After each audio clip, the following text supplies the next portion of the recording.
তোমাদের কারোর যদি জানা থাকে জানিও। কিছুদিন আগে তো ফেসবুক জুড়ে পুরো তোলপাড়, অনির্বাণ আলাদা, ডিবাপি আলাদা। আমি দুটো বিরিয়ানি অর্ডার দিয়েছি অনির্বাণ বিরিয়ানি থেকে, আর আমার কাছে এসেছে ডিবাপি থেকে। তো আমি কিন্তু অনির্বাণ থেকেই অর্ডার দিয়েছি, তোমাদের আমি ডিটেলসে আমি স্ক্রিনে দিয়ে দিচ্ছি। আর আমার অর্ডারটা কোথা থেকে এসছে জাস্ট তোমরা একটু দেখো। এ দেখো ডিবাপি, আমি কিন্তু দিয়েছি অনির্বাণ থেকে। এখানেও লেখা আছে ডিবাপি, এখানেও লেখা আছে সোদপুর মধ্যমগ্রাম। মধ্যমগ্রাম আউটলেটটা তো অনির্বাণ বিরিয়ানি হয়ে গেছে জানতাম, এতদিন ধরে তো এই কন্ট্রোভার্সি চলছে।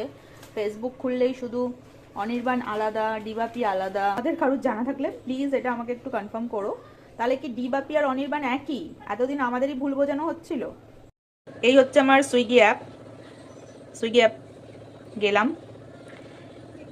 এবারে অর্ডারে যাই। এই হচ্ছে এ দেখো অনির্বাণ বিরিয়ানি, দুটো আলু বিরিয়ানি আমি অর্ডার করেছি ডেলিভারেড। এটা হচ্ছে অর্ডার করেছি দেখো আজকে 7 জানুয়ারি 1:46। এবার এখানে ঢুকি, এখানে ঢুকে দেখো এখানে অর্ডার অনির্বাণ বিরিয়ানি, সমস্ত কিছু অনির্বাণ দেখাচ্ছে, আসছে ডিবাপি। এটা সেকেন্ড টাইম হলো আমার সাথে। বলেছি আমি ওদেরকে যে আমি তো অনির্বাণ থেকে করেছি, তো ডিবাপি থেকে কেন আসছে। তো ভিডিওটাও করে রাখলাম কারণ সুইগিতেও আমাকে দেখাতে সুবিধা হবে। আর আপনাদেরও জানা থাকলে আপনারা অবশ্যই একটু কমেন্টে জানাবেন। হ্যাঁ, থ্যাংক ইউ, বাই।